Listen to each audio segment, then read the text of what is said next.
नमस्कार दोस्तों, Sunday Q&A में आप सभी का एक बार फिर से स्वागत है। मैं आप लोगों के जो भी क्वेश्चन है पिछले वीक के जो इम्पोर्टेंट क्वेश्चन है वो इस वीडियो में लेकर के आया हूं। अगर आप लोग भी अपने क्वेश्चंस को देखना चाहते हैं जो कमेंट बॉक्स में पूछते हैं या फिर आपका कोई क्वेश्चन हो तो सब्सक्राइब कर लीजिए और बेल आइकन को क्लिक कर लीजिए। जो भी क्वेश्चंस आप कमेंट बॉक्स में छोड़ेंगे उनके रिप्लाई मैं जरूर दूंगा आप लोगों को इस तरह की वीडियोस में। और अगर आप कमेंट बॉक्स में ना छोड़ करके मुझे पर्सनली भेजना चाहते हैं तो फेसबुक, ट्विटर, इंस्टाग्राम पे आप लोग मुझे फॉलो करके वहाँ पे अपने क्वेश्चंस को भेज सकते हैं। तो चलिए चलते हैं क्वेश्चंस की तरफ जो कि सभी के लिए इंपॉर्टेंट है इन सब के बारे में जानना जो कि पूछे गए हैं व्यूअर्स की तरफ से। सबसे पहला क्वेश्चन है कि किसान क्रेडिट कार्ड लोन जितना लोन लिया है ईयरली फुल अमाउंट पेड करके रिन्यू करना जरूरी है क्या सर, या फिर ब्याज भर कर टाइम टू टाइम आगे बढ़ा जा सकता है। ये आकाश चौहान जी की तरफ से क्वेश्चन है। तो देखिए, किसान क्रेडिट कार्ड में जो आप लोगों को लोन मिलता है वो किसानों के फसलों के लिए मिलता है। ठीक है, किसान अपनी फसल को उपजाऊ बनाने के लिए बीज, खाद, ट्रैक्टर, बुआई वगैरह, पानी वगैरह की, नल वो ट्यूबवेल वगैरह की, ये सब की फीसेस देनी पड़ती हैं उनको अपनी तरफ से। तो कई बार किसान सही तरीके से अपने खेत की देखभाल नहीं कर पाते हैं, इसलिए किसान क्रेडिट कार्ड लाया गया है और उनको बढ़ावा दिया गया है कि वो एटलीस्ट अपनी फसलें सही से उगा सके और उनकी अच्छी कीमत ले सके। क्योंकि अगर फसलों में अच्छी बीज पड़ेंगे, अच्छे खाद पड़ेंगे तो जहां 10 कुंटल होना चाहिए वहां 11 कुंटल फसल निकलेगी, जिससे कि किसानों को फायदा होगा। ठीक है, तो यहाँ पे क्या करना है आपको कि आप अपने पूरे अमाउंट को पेड कर देते हैं तो आपको पूरी सब्सिडी मिलेगी, और अगर आप पेड नहीं करते हैं तो आपको पूरे 7% ब्याज भरने पड़ सकते हैं। तो यहाँ पे आप लोगों को ध्यान रखना है कि आप अपने टाइम टू टाइम सारा रीपेमेंट करते रहिए। जरूरी नहीं है कि आप 1 साल के अंदर या फिर जो भी केसीसी का पीरियड है उसके अंदर आप लोगों को भरना है। आप अपना टाइम टू टाइम भी भरते रहेंगे तो आप लोगों का जो सब्सिडी मिल रही है वो मिलती रहेगी, आप लोगों को एक्स्ट्रा बर्डन लेने की जरूरत नहीं है। नेक्स्ट क्वेश्चन है, जीपीएफ वाले भी एनपीएस में कंट्रीब्यूशन कर सकते हैं क्या सर, प्लीज रिप्लाई। जीपीएफ और एनपीएस दोनों में कंट्रीब्यूशन कर सकते हैं क्या सर, प्लीज रिप्लाई। देखिए, ये हेमंत जी की तरफ से क्वेश्चन है। तो जीपीएफ एक तरीके से प्रोविडेंट फंड स्कीम है जो कि गवर्नमेंट एम्प्लॉय के लिए, ठीक है, और एनपीएस भी गवर्नमेंट एम्प्लॉय के लिए है। तो अगर आपने एनपीएस ले रखा है तो आप जीपीएफ ले सकते हैं, अगर आप जीपीएफ ले रखे हैं तो आप एनपीएस ले सकते हैं। तो इसमें कोई परेशानी वाली बात नहीं है, आप दोनों ही इन्वेस्टमेंट्स में अपना इन्वेस्टमेंट कर सकते हैं। नेक्स्ट क्वेश्चन है, टिकटॉक मीडिया की तरफ से पहले से बना हुआ है इसके अलावा मिल सकता है क्या, किसान क्रेडिट कार्ड की बात कर रहे हैं ये। तो देखिए, पहले से बना हुआ किसान क्रेडिट कार्ड है आपके पास तो जब तक उस किसान क्रेडिट कार्ड की आप पूरी रीपेमेंट नहीं कर देते हैं तब तक आप दूसरा किसान क्रेडिट कार्ड अप्लाई नहीं कर सकते हैं। अगर आपने रीपेमेंट कर दी है तो आप दूसरे किसान क्रेडिट कार्ड के लिए अप्लाई कर सकते हैं, और आप एग्जैक्ट एक टाइम पे 2 किसान क्रेडिट कार्ड को यूज करते हैं तो ये एक फ्रॉड के रूप में गिना जाएगा, तो इसमें आप पे लीगल कार्यवाही भी हो सकती है। तो आप कोशिश कीजिए कि आप एक ही किसान क्रेडिट कार्ड लें और उसको दोबारा से पूरा ईएमआई भर करके दोबारा से नया केसीसी के लिए अप्लाई करके उसका लाभ ले सकते हैं। नेक्स्ट है जितेंद्र कुमार की तरफ से क्वेश्चन, ये अटल पेंशन योजना से रिलेटेड है। सर, मुझे पेंशन 20,000 पर मंथ चाहिए, कौन सा पेंशन स्कीम बेस्ट होगा। इसी में इनका दूसरा क्वेश्चन है कि इसमें नॉमिनी में हस्बैंड का नाम दे सकते हैं क्या और चिल्ड्रन का देना पड़ता है कि नहीं। तो देखिए, अगर आप 20,000 पर मंथ की पेंशन क्रिएट करना चाहते हैं तो मैंने तो आप लोगों को लाखों रुपए तक की पेंशन क्रिएट करने की पूरी स्कीम बताई है कि वो किस तरह से काम करती हैं और किस तरह से आप कर सकते हैं। लेकिन अगर आप 20,000 की बात करते हैं तो अटल पेंशन योजना से आप 5,000 की पेंशन क्रिएट कर सकते हैं। ठीक है, आप श्रम योगी मानधन योजना या फिर कोई भी मानधन योजना में भी अप्लाई करके 3,000 तक की पेंशन वहां से क्रिएट कर सकते हैं। प्लस आप अपना एनपीएस में भी कंट्रीब्यूशन कर सकते हैं, या फिर ऐसी बहुत सारी गवर्नमेंट स्कीम है जो कि आप लोगों को मंथली इनकम स्कीम जनरेट करके देती हैं, लेकिन वो एक फिक्स्ड टेनर तक ही देती हैं। तो मैं आपसे कहूंगा कि आप अपने इन्वेस्टमेंट में एनपीएस को भी शामिल करें, आप अपने इन्वेस्टमेंट में पब्लिक प्रोविडेंट फंड को भी शामिल करें, थोड़ा थोड़ा कंट्रीब्यूशन करें। अगर आपकी इनकम आगे बढ़ती है तो आप इनकम में और ऐड करते जाए मनी, यानी कि इन्वेस्टमेंट में और ऐड करते जाए मनी, जिससे कि आपकी जो मंथली पेंशन है वो ऑलमोस्ट 20,000 रुपए पर मंथ तो पहुंचेगी, साथ ही और ज्यादा भी आपको पेंशन मिल सकती है अगर आप अपना अमाउंट इंक्रीज करके इनमें इन्वेस्टमेंट करते हैं। लाइक अगर आप पब्लिक प्रोविडेंट फंड में 30 साल के गोल के लिए हैं आप, ठीक है, 30 साल के गोल के लिए इन्वेस्टमेंट करते हैं तो ऑलमोस्ट आप उसी से लगभग लाख रुपीस तक का पेंशन क्रिएट कर सकते हैं मंथली आने वाले समय में। वो मैंने बताया है कि वो किस तरह से आपके लिए वर्क करेगा।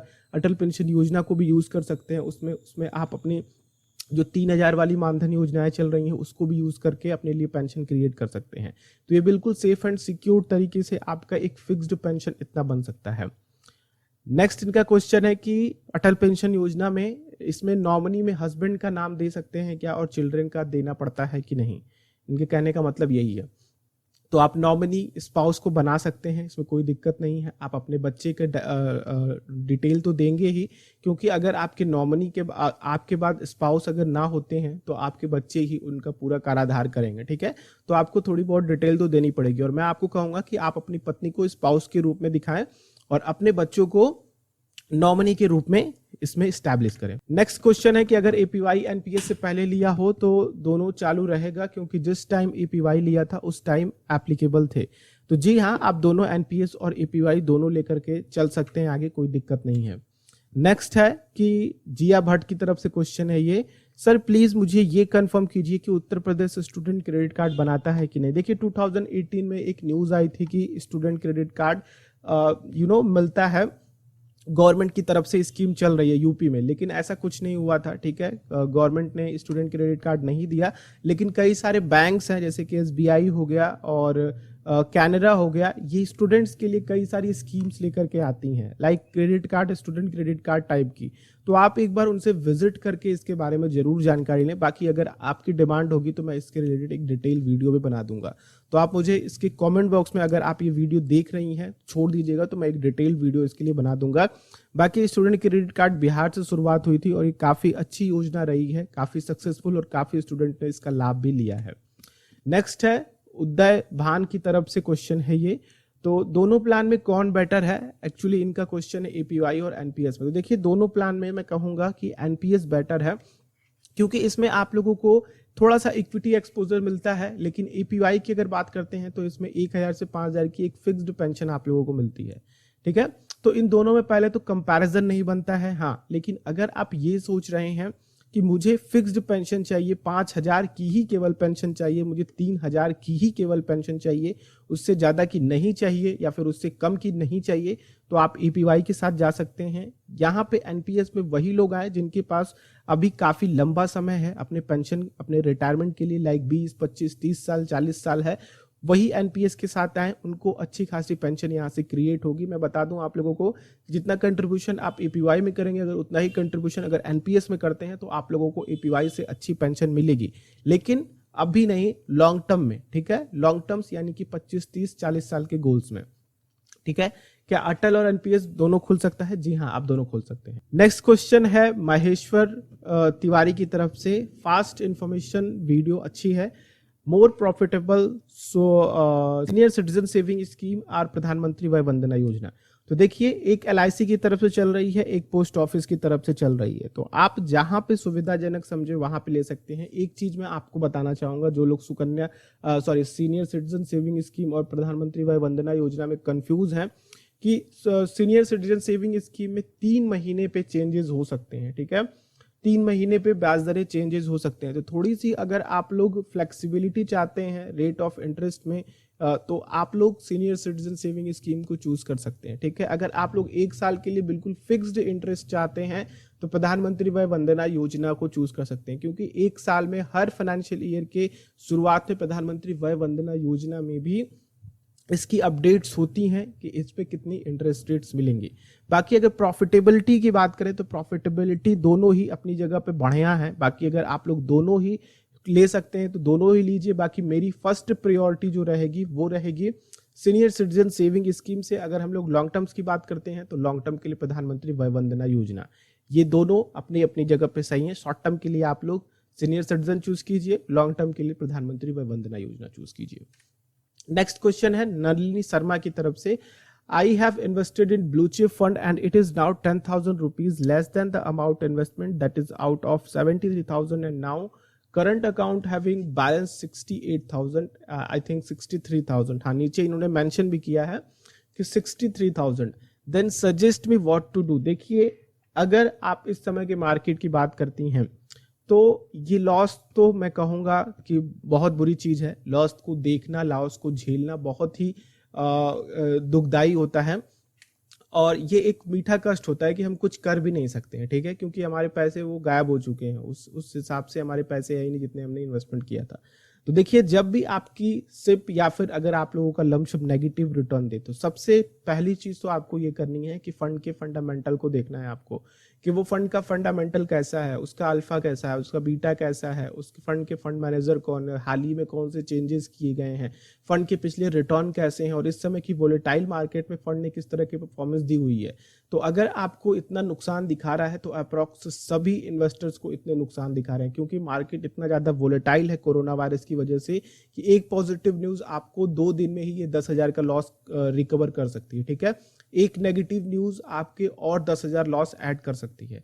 तो आपको क्या करना है कि उन नेगेटिव न्यूज को पकड़ करके अपने इन्वेस्टमेंट्स को देखना है, उन पॉजिटिव न्यूज को देख करके अपने इन्वेस्टमेंट्स को देखना है। अगर आपने शॉर्ट टर्म्स के गोल्स ले रखे हैं तो ये तो बिल्कुल भी सही नहीं है, ठीक है। अगर आपके लॉन्ग टर्म के गोल्स हैं तो आप बिल्कुल बने रहिए इनके साथ, ये आपका लॉस रिकवर हो जाएगा आने वाले सालों में। बाकी मैं आपको सजेस्ट करूंगा कि आपके जो ये 10,000 रुपए लॉस हो रहे हैं इनको आप कम कीजिए। वो कम कैसे कर सकती हैं? वो कम करेंगी आप अपने यूनिट्स की प्राइस को एवरेज करके। आप और यूनिट्स इसमें थोड़े थोड़े ऐड करते जाइए, जैसे जैसे मार्केट नीचे आता है अपने बॉटम्स को बनाता है, वैसे वैसे आप थोड़ा और इसमें अपना इन्वेस्टमेंट करते जाइए। आपको एक एवरेज यूनिट्स मिलेंगी, अच्छी प्राइस पे यूनिट्स मिलेंगी, और आने वाले समय में ये प्रॉफिटेबिलिटी आप लोगों को ज़्यादा देखने को मिलेगी, यहाँ से आप लोगों को रिटर्न अच्छा देखने को मिलेगा। तो घबरा करके आप लोग इसमें से पैसा मत निकालें। और नलिनी जी, आपके लिए एक सलाह है कि अगर आपने लॉन्ग टर्म के गोल रखे हैं तो अब आप अपना फंड देखना बंद करिए, ठीक है। आप लॉन्ग टर्म के गोल्स के साथ हैं, और अगर आप अपना एक्स्ट्रा इन्वेस्टमेंट नहीं कर सकते तो फंड को देखना बार बार बंद कीजिए इस समय, क्योंकि इस समय इतना ज्यादा वोलेटाइल मार्केट है कि ये 20,000 भी हो सकता है, ये आपका लॉस 20,000 भी हो सकता है अगर और मार्केट डाउन जाता है। लेकिन अब ये चांसेस कम है, क्योंकि अब वैक्सीन की कहीं ना कहीं से पॉजिटिव खबरें आ रही हैं। तो ये धीरे धीरे सारा मार्केट रिकवर होगा, और ब्लू चिप फंड के साथ है तो सबसे पहले आप ही का फंड रिकवर होगा, क्योंकि ब्लू चिप कंपनीज काफी तेज रिकवर होती हैं अगर वो वोलेटाइल मार्केट से दोबारा से बाउंस बैक करती हैं। नेक्स्ट क्वेश्चन है, सर मैं अकाउंट को बंद करवाना है, सर मुझे अकाउंट को बंद करवाना है, पर कस्टमर केयर ने अभी तक कहा है कि अभी टाइम पूरा नहीं हुआ है। एक्चुअली इनका क्वेश्चन है प्रधानमंत्री श्रम योगी मानधन योजना से, संदीप कुमार जी का ये क्वेश्चन है। तो देखिए, श्रम योगी मानधन योजना में अगर आप लोग आ चुके हैं तो ये एक तरह से LIC की पॉलिसी है, ठीक है। इसमें आप लोग 5 साल से पहले सरेंडर नहीं कर सकते हैं, ठीक है। और जब भी आप लोग सरेंडर करेंगे तो आपका जो भी पैसा होगा वो सेविंग अकाउंट के इंटरेस्ट रेट पे कैलकुलेट करके आप लोगों को वापस कर दिया जाएगा। तो जो लोग भी प्रधानमंत्री श्रम योगी मानधन योजना में हैं वो LIC की स्कीम में है, LIC की किसी पॉलिसी में है। तो LIC की पॉलिसीज एक लॉक इन पीरियड्स के साथ आती हैं, जो कि इसका 5 साल है। तो आप लोगों को 5 साल इसका वेट करना पड़ेगा बंद करने के लिए। बाकी आप अपना कंट्रीब्यूशन रोक सकते हैं इसमें। नेक्स्ट क्वेश्चन है कुमार सालेस का, भाई अगर किसान के पास पैसे होता तो, एक्चुअली ये क्वेश्चन नहीं है, ठीक है, ये क्वेश्चन नहीं है। तो किसान लोन क्यों लेता? अगर लोन लेके पैसे खर्च हो गया तो चुकाएगा कहां से? मोदी जी लोन का हथकंडा अपना के किसानों की जमीन हड़पना चाहते हैं, ये बात समझना चाहिए। मैं ये लोन के खिलाफ हूं, अगर देना है तो मौत ही दे दे। तो देखिए दोस्तों, यहाँ पे अगर हम लोग किसान क्रेडिट कार्ड की बात करते हैं, खैर इन्होंने थोड़ी सी क्वेश्चन मार्किंग की है गवर्नमेंट से। तो देखिए, मैं किसी गवर्नमेंट के पक्ष में नहीं हूँ, लेकिन जो चीजें आप लोगों को पता होनी चाहिए मैं बता दूं कि किसान क्रेडिट कार्ड में आप लोगों को ऑलमोस्ट 1.5 लाख तक के लोन लेते हैं, तो आप लोगों को किसी भी तरह का कोलेट्रल नहीं देना पड़ता है, कोई भी जमीन के कागजात या फिर आप लोगों को फिक्स डिपॉजिट, सोना या फिर कोई भी पॉलिसीज आपको गिरवी नहीं रखनी पड़ती हैं। पहली बात तो ये है। दूसरी बात कि किसान क्रेडिट कार्ड उन लोगों के लिए बना है जो अपनी फसलों में एक बड़े स्तर पे खेती कर रहे हैं, जो अपनी फसलों में थोड़ा सुधार लाना चाहते हैं, जिनकी खेती कम हो रही है बिकॉज ऑफ उनके पास पैसे नहीं है, ठीक है। ये बेसिकली किसान क्रेडिट कार्ड किसानों के खेती के लिए है, उनको बढ़ावा देने के लिए। ये पर्सनल लोन नहीं बांट रही है कि आप जो भी पैसा मिल रहा है आपको वो आप यूज करें अपने पर्सनल काम के लिए, ठीक है, बच्चों के फीस देने के लिए, घर के राशन खरीदने के लिए। इसके लिए किसान क्रेडिट कार्ड नहीं मिल रहा है। इसके लिए मिल रहा है कि आप अपने खेतों में किस तरह के बीज डालें जिससे आपकी पैदावार हो सके, कुछ इक्विपमेंट खरीदें जिससे कि आपकी पैदावार बढ़ सके, आपके खाद के छिड़काव सही हो, सही तरीके से खाद मिल सके, सही तरीके से पानी पहुंच सके। क्योंकि कई किसान, क्योंकि अगर गांव में अगर आप लोग जाते हैं, क्योंकि मैं गांव से बिलोंग करता हूं, तो गांव में पर घंटे का ट्यूबवेल चार्ज लिया जाता है। तो पर घंटे के ट्यूबवेल चार्ज के साथ साथ डीजल भी देना होता है। तो ये सारी चीजें किसान कहीं ना कहीं नहीं कर पाता है। वो अपने जुगाड़ लगाता है, पानी ले करके आता है, कहीं नहर से करता है, तो वो सही तरीके से पानी नहीं पहुंच पाता है खेत में। तो इसी तरह की खर्चों को ध्यान में रख करके 3 लाख रुपए तक के लोन इसमें आप लोगों को दिया जाता है, जिसमें 1.5 लाख रुपए तक के लोन में आप लोगों को किसी तरह के कोलेटरल भी नहीं दिए जाते हैं। तो इसमें किसी भी तरह की जमीन हथियाने वाली बात नहीं है। लेकिन अगर आपको लगता है तो आप इस तरह की योजनाओं से दूर रहिए, जिनको लगता है इस तरह की चीजें हो रही हैं। बाकी अगर आप लोगों को अपॉर्चुनिटी दिख रही है तो जरूर लीजिए। बाकी किसान क्रेडिट कार्ड तभी आप लोग लीजिए जब आप लोगों की जरूरत है। बाकी कहीं भी किसी भी कर्ज में फंसना, क्योंकि क्रेडिट कार्ड भी एक लोन है, तो किसी भी तरह से लोन लेना अगर आप लोगों को जरूरत नहीं है तो वो बेवकूफ़ी है, और वो लोन्स का आप पर्सनली यूज भी नहीं कर सकते। ठीक है, तो इस बात का आप लोग ध्यान रख करके ही किसान क्रेडिट कार्ड लीजिए। अब नेक्स्ट क्वेश्चन है दोस्तों महेश जी की तरफ से। भाई ग्रोथ और मंदी है, ये कैसे और कहाँ चेक करें, और वो भी बताओ प्लीज। देखिए ये तो एक डिटेल्ड वीडियो के लिए टॉपिक है, लेकिन फिर भी मैं आपको बता दूं कि आप इंडेक्सेस को चेक कर सकते हैं, लाइक निफ्टी सेंसेक्स को चेक कर सकते हैं, ग्लोबल मार्केट के इंडेक्सेस को चेक कर सकते हैं। ठीक है, आप डाव को देख सकते हैं, आप S&P 500 बेंचमार्क को देख सकते हैं। अगर उसके स्टॉक्स या फिर S&P 500 काफ़ी ज़्यादा डाउन है, काफ़ी ज़्यादा वॉलेटाइल है, या फिर कह लीजिए कि वन डे में उसमें काफ़ी ज़्यादा नेगेटिविटी देखने को मिली है, तो वहाँ पे आप लोगों को पता चलता है कि ग्रोथ या फिर मंदी। बाकी इसके अंदर और भी कई सारे फंडामेंटल एनालिसिस होती हैं जिससे आप पता कर सकते हैं कि ग्रोथ चल रही है कि मंदी चल रही है, किस सेक्टर में ग्रोथ है, किस सेक्टर में मंदी है। ये सारा कुछ पता करने के लिए मैं आप लोगों को एक डिटेल वीडियो दूंगा। ठीक है, तो जो लोग भी नए हैं चैनल को सब्सक्राइब कर लीजिएगा और बेल आइकन को क्लिक करेंगे तो उन वीडियोस की नोटिफिकेशन आएंगी आप लोगों तक। नेक्स्ट है सुभाजीत की तरफ से क्वेश्चन, ये है सर मैं mutual fund direct online AMC से लिया हूँ, पारंपरिक mutual fund, axis mutual fund, sir military हूँ, और फ्यूचर में अगर कुछ हो जाए तो मेरे घर वाले या मेरी बीवी को कैसे पता चलेगा, और अलग अलग AMC का म्यूचुअल फंड है, कहाँ और किस से घर वाले मिले ताकि सारे म्यूचुअल फंड्स का पैसा उन्हें मिल जाए। तो देखिए काफ़ी अच्छा क्वेश्चन है आप लोगों का, और मैं आप सभी से ये कहना चाहूँगा कि अगर आपने कोई भी इन्वेस्टमेंट कर रखा है, कोई भी पॉलिसी ले रखी है, खास करके इंश्योरेंस पॉलिसीज़ की बात करते हैं, तो कई बार क्या होता है कि इंश्योरेंस पॉलिसीज को क्लेम नहीं मिलता है, क्योंकि वो क्लेम में देरी करते हैं। घर वालों को पता ही नहीं होता है कि हमारे पापा ने, हमारे भैया ने, हमारी मम्मी ने, हमारे चाचा ने ये इंश्योरेंस ले रखे हैं। ठीक है, तो फिर वो जब क्लेम करने जाते हैं, जब उनको पता चलता है तो क्लेम पीरियड खत्म हो गया होता है। तो ये समस्या से बचने के लिए आप अपने घर में एक किसी ना किसी को ये चीजें बता करके रखें कि आपका इन्वेस्टमेंट कहाँ है। ठीक है, आपने कहाँ कहाँ किस जगह कौन कौन से इन्वेस्टमेंट कर रखे हैं, जिससे कि आपके ना होने के बाद उसको ये जानकारी रहे कि मुझे क्या करना है, अपनी फैमिली को सपोर्ट करने के लिए क्या करना है। क्योंकि आपने कोई इंश्योरेंस लिया है तो आपने उसमें प्रीमियम भरी है, पैसे जोड़ जोड़ के प्रीमियम भरे अपने फैमिली के लिए। ठीक है, तो ये सारी चीजें आप लोगों को ध्यान रखनी चाहिए। सबसे पहला स्टेप तो ये है। दूसरा स्टेप कि अगर डेथ हो जाती है किसी भी होल्डर्स की, जो भी इन्वेस्टमेंट किया है आप लोगों ने, तो आप लोगों को उसमें एक नॉमिनी डिटेल की ऑप्शन आती है, स्पाउस डिटेल की ऑप्शंस आते हैं। ठीक है, तो एक डेथ सर्टिफिकेट्स को अगर आप वहाँ पे जमा करते हैं विथ ऑल रीजन, सारे डॉक्यूमेंट्स प्रूफ्ड होते हैं, आप अपने जो भी नॉमिनी के एक प्रूफ्ड लगता है, ठीक है, लाइक आधार कार्ड वगैरह, वो KYC होती है, फिर उसके बाद जो भी पैसे होते हैं वो मिल जाते हैं।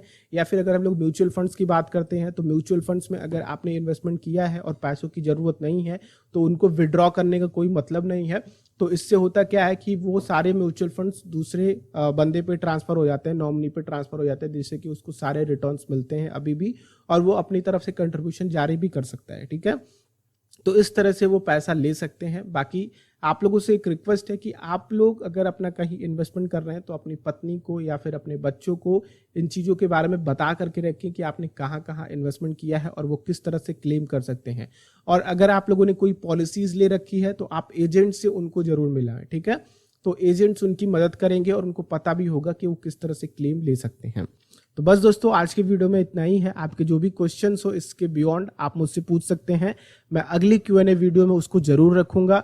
बाकी अगर आप लोग नए हैं तो चैनल को जरूर सब्सक्राइब करिएगा और बेल आइकन को क्लिक कीजिएगा।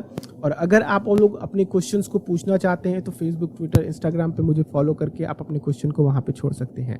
तो थैंक यू वेरी मच। हम लोग नेक्स्ट वीडियो में मिलते हैं। तब तक के लिए आप लोगों का दिन शुभ हो। जय हिंद।